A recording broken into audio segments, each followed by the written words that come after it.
Hi darlings, welcome back to my channel. I hope ನೀವೆಲ್ಲ ಆರಾಮಾಗಿದ್ದೀರಾ ಅಂತ ಅಂದ್ಬಿಟ್ಟು ಇವತ್ತಿನ ರೆಸಿಪಿ ನಾಟಿ ಸ್ಟೈಲ್ ಬಿರಿಯಾನಿ. ಎಷ್ಟು ಚೆನ್ನಾಗಿ ಬಂದಿದೆ ಅಲ್ವಾ? ಬಿರಿಯಾನಿನ ಹೇಗೆ ಮಾಡೋದು ಅಂತ ನೋಡ್ಕೊಂಬರೋಣ ಬನ್ನಿ. ಒಂದು ಕುಕ್ಕರ್ ತಗೊಂಡು ನಾನು ಅದಕ್ಕೆ ಒಂದು ಸ್ವಲ್ಪ ಆಯಿಲ್ ಹಾಕ್ಕೊಂಡು ಸ್ಪೈಸಸ್ನೆಲ್ಲ ಒಂಚೂರು ಫ್ರೈ ಮಾಡ್ಕೊಳ್ಳೋಣ. ಏನೇನು ಅಂತ ನೋಡೋಣವಾ? ಒಂಚೂರು ಚಕ್ಕೆ ತಗೊಂಡಿದ್ದೀನಿ, ಮತ್ತು ಲವಂಗ, ಒಂದು 6 to 7 ಲವಂಗ ಸಾಕು, ಒಂದು 3 ಇಲೈಚಿ, 3 ರಿಂದ 4 ಇಲೈಚಿ. ಅದು ಬಾಯಿಗೆ ಸಿಗ್ತಾ ಇದೆ ಚೆನ್ನಾಗಿರಲ್ಲ, ಅದಕ್ಕೆ ಆದಷ್ಟು ಕಡಿಮೆ ಹಾಕೊಳ್ಳಿ. ಲಾಸ್ಟಲ್ಲಿ ಗರಂ ಮಸಾಲಾನು ಹಾಕ್ಕೊಂತೀವಲ್ವ ಅದಕ್ಕೆ. ಮತ್ತು ಇದು ಸ್ಟಾರ್ ಅನೀಸ್ ಅಂತಾರೆ, ಅದರದ್ದು ಒಂದು 4 ಪೆಟಲ್ಸ್ ತೊಗೊಂಡಿದ್ದೀನಿ ಅಷ್ಟೇ. ಮೆಣಸು, ಇದು ಕಲ್ಲು ಹೂವು ಅಂತ ಅಂತಾರೆ. ಎಷ್ಟು ಚೆನ್ನಾಗಿ ಗೊತ್ತು ಇದು ನನಗೆ ಇದರದ್ದು ಟೇಸ್ಟ್ ತುಂಬ ಚೆನ್ನಾಗಿ ಅನಿಸುತ್ತೆ, ಅದಕ್ಕೆ ಒಂಚೂರು ಹಾಕ್ಕೊಂಡಿದ್ದೀನಿ. ಮತ್ತು ಜೀರಿಗೆ ಜಾಗದಲ್ಲಿ ನೀವು ಶಾಹಿ ಜೀರಾ ಸಹ ಹಾಕ್ಕೋಬೋದು. ಇದೆಲ್ಲ ಒಂಚೂರು ಆಯಿಲಲ್ಲಿ ಫ್ರೈ ಮಾಡಿ ಅದರದ್ದು ಟೇಸ್ಟ್ ಏನಿದೆಯೋ, ಫ್ಲೇವರ್ ಏನಿದೆಯೋ ಅದು ಆಯಿಲಲ್ಲಿ ಬಿಡೋವರೆಗೂ ಫ್ರೈ ಮಾಡಿ. ಮೆಣಸು ಸಿಡಿಯೋ ಚಾನ್ಸಸ್ ಇರುತ್ತೆ, ಸೊ ಒಂಚೂರು ಹುಷಾರಾಗೆ ಫ್ರೈ ಮಾಡ್ಕೊಳ್ಳಿ. ಇದು ಫ್ಲೇವರ್ ಬಿಟ್ಟಿದ ತಕ್ಷಣ ಸಣ್ಣಕ್ಕೆ ಉದ್ದಕ್ಕೆ ಕಟ್ ಮಾಡ್ಕೊಂಡಿರೋ ಆನಿಯನ್ ಹಾಕ್ಕೊತಿದ್ದೀನಿ. 1.5 ಸಾಕು, ಅಥವಾ 2 ನಿಮ್ಮ ಟೇಸ್ಟ್ಗೆ ಹೇಗೆ ಬೇಕೋ ಅದು. ಇದು ಕ್ಲೀನಾಗೆ ಫ್ರೈ ಆಗಬೇಕು. ಇದು ಫ್ರೈ ಆಗೋದಕ್ಕೆ ಒಂಚೂರು ಸಾಲ್ಟ್ ಹಾಕ್ಕೊಳ್ಳಿ, ಕಲ್ಲುಪ್ಪು. ನಾನು ಆ ಫ್ಲೇವರ್ ಆಗಾಗ ಎಷ್ಟೆಷ್ಟು ಉಪ್ಪು ಬೇಕೋ ಅಷ್ಟೇ ಹಾಕ್ಕೋತಿದ್ದೀನಿ. ಲಾಸ್ಟಲ್ಲಿ ಒಂದ್ಸಲಿ ಚೆಕ್ ಮಾಡಿ ಹಾಕ್ಕೊತೀನಿ. ಇಲ್ಲಿ ನಾನು ಆನಿಯನ್ ಫ್ರೈ ಆಗೋಕ್ಕೆ ಮಾತ್ರ ಹಾಕ್ಕೊತಿದ್ದೀನಿ ಒಂಚೂರು. ಇದನ್ನು ಕ್ಲೀನಾಗಿ ಫ್ರೈ ಮಾಡಿ, ಒಂದು ಗೋಲ್ಡನ್ ಬ್ರೌನ್ ಆಗಬೇಕು ಅಷ್ಟು ಫ್ರೈ ಮಾಡಬೇಕು ಇದನ್ನು. ಇದು ಫ್ರೈ ಆಗೋಷ್ಟೊತ್ತಿಗೆ ನಮ್ಮ ಮಸಾಲ ರುಬ್ಕೊಳ್ಳೋದಕ್ಕೆ ಏನೇನು ಬೇಕೋ ಅದನ್ನು ರುಬ್ಕೊಂಬರೋಣ. ಇಲ್ಲಿ ಒಂದು ಜಾರ್ಗೆ ನಾನು 1 ಕೈ ಹಿಡಿಯಷ್ಟು ಕೊತ್ತಂಬರಿ, 1 ಕೈ ಹಿಡಿಯಷ್ಟು ಪುದೀನ, ಮತ್ತು 15 to 16 ಹಸಿಮೆಣಸಿನ್ಕಾಯಿ ತೊಗೊಂಡು ಫುಲ್ ಪೇಸ್ಟ್ ಮಾಡಿಕೊಂಡು ಗ್ರೈಂಡ್ ಮಾಡ್ಕೊತಿದ್ದೀನಿ ಇದನ್ನು. ಕ್ಯಾಮ್ರಾ ಪ್ಲೇಸ್ಮೆಂಟ್ ಎಲ್ಲ ಚೇಂಜ್ ಮಾಡ್ತೀರಿ, ಅಲ್ಲೇ ತೋರಿಸ್ತಿದ್ದೀನಿ, ಮೆಸ್ಸಿಯಾಗಿದೆ, ಸಾರಿ. 2 ಮೀಡಿಯಮ್ ಸೈಜ್ ಟೊಮೆಟೊ ತೊಗೊಂಡಿದ್ದೀನಿ, ಅದನ್ನು ಸಣ್ಣಗೆ ಕಟ್ ಮಾಡಿಕೊಂಡು ಫ್ರೈ ಮಾಡ್ಕೊಳ್ಳೋಣ ಇವಾಗ.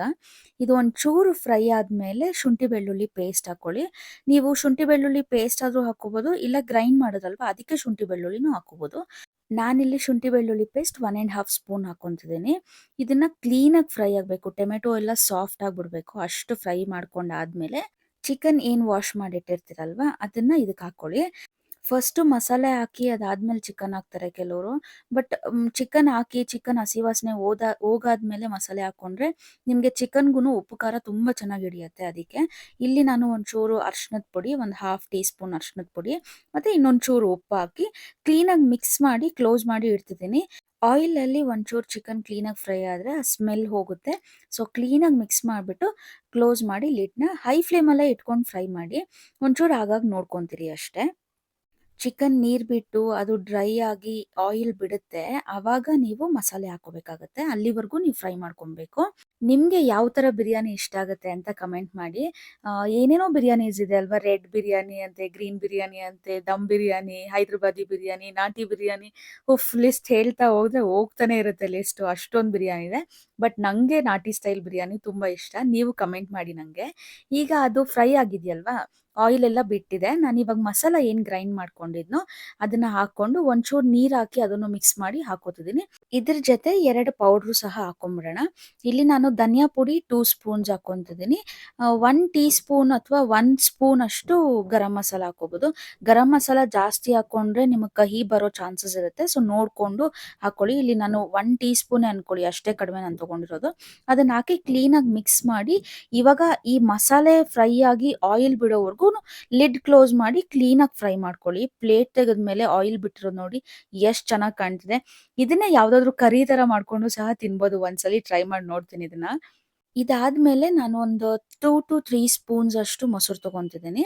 ಮೊಸರನ್ನ ಹಾಕಿ ಒಂದ್ಸರಿ ಮಿಕ್ಸ್ ಮಾಡ್ಕೊಳ್ಳಿ. ಅದನ್ನೇನು ಬಾಯ್ಲ್ ಮಾಡಬೇಕು ಅಂತ ಇಲ್ಲ, ಲೈಕ್ ಫ್ರೈ ಮಾಡಬೇಕು ಅಂತ ಏನೂ ಇಲ್ಲ. ಒಂದು 2 ಟೈಮ್ಸ್ ಹಿಂಗೆ ಮಿಕ್ಸ್ ಮಾಡಿ ಬಿಟ್ಟರೆ ಸಾಕು. ಇವಾಗ ನೀರು ಹಾಕ್ಕೊಂಬಿಡೋಣ. ನಾನಿಲ್ಲಿ 2 ಗ್ಲಾಸ್ ಅಕ್ಕಿ ತೊಗೊಂಡಿದ್ದೀನಿ, ಸೊ 4 ಗ್ಲಾಸ್ ನೀರು ಹಾಕ್ಕೊತಿದ್ದೀನಿ. ನಾನು ತೊಗೊಂಡಿರೋದು ಜೀರಾ ರೈಸು. ಅಕ್ಕಿ ಅರ್ಧ ಗಂಟೆ ನೆನೆಸ್ಬೇಕು ಅಂತ ಎಲ್ಲ ಹೇಳ್ತಾರೆ, ಬಟ್ ಅಷ್ಟೊಂದು ಏನು ಬೇಡ. ನೀವು ಗ್ರೀನ್ ಕಲರ್ ಮಸಾಲ ಅಂದರೆ ಗ್ರೈಂಡ್ ಮಾಡಿರೋ ಮಸಾಲ ಏನು ಹಾಕ್ಕೋತಿರಲ್ವಾ, ಆವಾಗ ನೀವು ಅಕ್ಕಿ ವಾಶ್ ಮಾಡಿ ಇಟ್ಟರೆ ಸಾಕು. ಇದೆಲ್ಲ ಕುದಿಯೋಷ್ಟರಲ್ಲಿ ಅದೊಂಚೂರು ನೆನೆಯುತ್ತೆ. ಇವಾಗ ನಾನು ಟೇಸ್ಟ್ ನೋಡ್ಕೊತಿದ್ದೀನಿ. ನೀರು ಹಾಕಿ ಒಂದು ಕುದಿ ಬಂದಾದ್ಮೇಲೆ ಟೇಸ್ಟ್ ನೋಡ್ಕೊತಿದ್ದೀನಿ, ಉಪ್ಪು ಖಾರ ಎಲ್ಲ ಕರೆಕ್ಟಾಗಿದೆಯಾ ಅಂತ ಅಂದ್ಬಿಟ್ಟು. ಅದು ನೋಡ್ಕೊಂಡಾದ್ಮೇಲೆ ನಾನಿಲ್ಲಿ ಅಕ್ಕಿ ಹಾಕ್ತಿದ್ದೀನಿ. ನೀವು ನೀರು ಹಾಕ್ಬೇಕಾದ್ರೆ ಒಂದ್ಸಲಿ ನೋಡ್ಕೊಳ್ಳಿ. ಏನಕ್ಕೆ ಅಂತಂದರೆ ಆ ನೀರೇನಾದ್ರೂ ಮಸಾಲೆಯಲ್ಲಿ ಒಂಚೂರು ಇದೆ ಅಂತ ಅಂದ್ರೆ ನೀವು ಒಂಚೂರು ಕಡಿಮೆನೆ ಹಾಕೊಳ್ಳಿ. ಲೈಕ್ ಒಂದು 1/4 ಗ್ಲಾಸ್ ಕಡಿಮೆ ಹಾಕೊಂಡ್ರೇನು ಪರವಾಗಿಲ್ಲ. ಉದ್ರುದ್ರಾಗಿ ಬರುತ್ತೆ ಅನ್ನ ಅದಕ್ಕೆ. ಇಲ್ಲಿ ನಂಗೆ ಖಾರ, ಉಪ್ಪು ಒಂಚೂರು ಕಡಿಮೆ ಆಯ್ತು. ಹಸಿಮೆಣಸಿನಕಾಯಿ ಸ್ಪ್ಲಿಟ್ ಮಾಡಿ ಹಾಕೊಂಡು ಒಂಚೂರು ಉಪ್ಪು ಹಾಕೋತಿದ್ದೀನಿ. ಹಸಿಮೆಣಸಿನಕಾಯಿ ಜಾಗದಲ್ಲಿ ನೀವು ಖಾರದ ಪುಡಿ ಸಹ ಹಾಕೋಬಹುದು. ನನಗೆ ಫುಲ್ ಗ್ರೀನ್ ಆಗೇ ಬೇಕಿತ್ತು. ಅದಕ್ಕೆ ನಾನು ಖಾರದ ಪುಡಿ ಯೂಸ್ ಮಾಡ್ತಿಲ್ಲ ಇಲ್ಲಿ. ಫುಲ್ಲು ಮಿಕ್ಸ್ ಮಾಡಿ ಒಂದ್ಸಲಿ ಲಿಡ್ ಕ್ಲೋಸ್ ಮಾಡಿ ಇಟ್ಟಾದ್ಮೇಲೆ ಒಂದು 5 ಟು 10 ಮಿನಿಟ್ಸ್ ಆದ್ಮೇಲೆ ನೀವು ಒಂದ್ಸಲಿ ಓಪನ್ ಮಾಡಿ ನೋಡಿ. ಅಕ್ಕಿ ಮಿಕ್ಸ್ ಮಾಡಾದ್ಮೇಲೆ ನೀರು ಅಕ್ಕಿ ಸಮವಾಗಿರ್ಬೇಕು. ಹಾಗಿದ್ದಾದ್ಮೇಲೆ ನೀವು ಇದನ್ನ ದಮ್ ಕಟ್ಬೋದು. ನಾನು ಯಾವಾಗ್ಲೂ ಕುಕ್ಕರ್ ಕೂಗಿಸ್ತಿದ್ದೆ. ಬಟ್ ಈ ಸಲಿ ಕುಕ್ಕರಲ್ಲೇ ಮಾಡಿದೆ. ಬಟ್ ನಾನು ದಮ್ ಕಟ್ತಿದ್ದೀನಿ. ಒಂದ್ ತವ ಇಟ್ಕೊಂಡು ಅದ್ರ ಮೇಲೆ ಕುಕ್ಕರ್‌ನ ಪ್ಲೇಸ್ ಮಾಡ್ಬಿಟ್ಟು, ಲಿಡ್ ಕ್ಲೋಸ್ ಮಾಡಿ ಎಷ್ಟು ಭಾರ ಸಾಧ್ಯ ಆಗುತ್ತೋ ಅಷ್ಟು ಭಾರ ಆ ಪ್ಲೇಟ್ ಮೇಲೆ ಇಡಿ. ಯಾಕಂದ್ರೆ ಒಳಗಡೆಯಿಂದ ಸ್ಟೀಮ್ ಆಚೆ ಬರಬಾರ್ದು ಅದಕ್ಕೆ. ಫ್ಲೇಮ್‌ನ ನಾನು ಸಿಮ್ಮಲ್ಲಿ ಇಟ್ಕೊಂಡಿದ್ದೀನಿ. 20 ಮಿನಿಟ್ಸ್ ಬಿಟ್ಟು ಅದಾದ್ಮೇಲೆ ಓಪನ್ ಮಾಡ್ತಿದ್ದೀನಿ. 15 ಮಿನಿಟ್ಸ್ ಆದ್ಮೇಲೆ ಒಂಚೂರು ಹುಷಾರಾಗಿರಿ. ನಿಮ್ಗೇನಾದ್ರೂ ಸೀದೋಗಿರೋ ಸ್ಮೆಲ್ ಬರ್ತಿದೆ ಅಂತ ಅಂದ್ರೆ ನೀವು 15 ಮಿನಿಟ್ಸ್ ಆದ್ಮೇಲೆ ಆಫ್ ಮಾಡ್ಕೋಬಹುದು. ಇವಾಗ ನೀವು ನೋಡ್ತಿದ್ದೀರಲ್ಲ ಕ್ಲೀನಾಗೆ ಬೆಂದಿದೆ. ಬಿಸಿ ಬಿಸಿಯಲ್ಲಿ ಕಲ್ಸಕ್ ಹೋದ್ರೆ ಆಬ್ವಿಯಸ್ಲಿ ನಿಮ್ಗೆ ಅದು ಮುದ್ದೆ ಮುದ್ದೆ ಅಂತ ಅನ್ಸುತ್ತೆ. ಬಟ್ ತುಂಬಾ ಉದ್ರುದ್ರಾಗಿ ಬಂದಿತ್ತು. ನೀವು ಸ್ಟಾರ್ಟಿಂಗ್ ನಾನು ತಿನ್ಬೇಕಾರೆ ಅದು ರೆಕಾರ್ಡ್ ಮಾಡಿದ್ದು ನೋಡೋದಲ್ವಾ ಹೇಗಿತ್ತು ಅಂತ ಅಂದ್ಬಿಟ್ಟು. ಐ ಹೋಪ್ ನಿಮ್ಗೆ ಈ ರೆಸಿಪಿ ಇಷ್ಟ ಆಯ್ತು ಅಂತ ಅಂದ್ಬಿಟ್ಟು. ಪ್ಲೀಸ್ ಸಬ್ಸ್ಕ್ರೈಬ್ ಮಾಡೋದನ್ನ ಮರಿಬೇಡಿ. ನಾನು ನಿಮ್ಮನ್ನ ನೆಕ್ಸ್ಟ್ ವಿಡಿಯೋಲಿ ಸಿಗ್ತೀನಿ. Thank you so much for watching. Bye.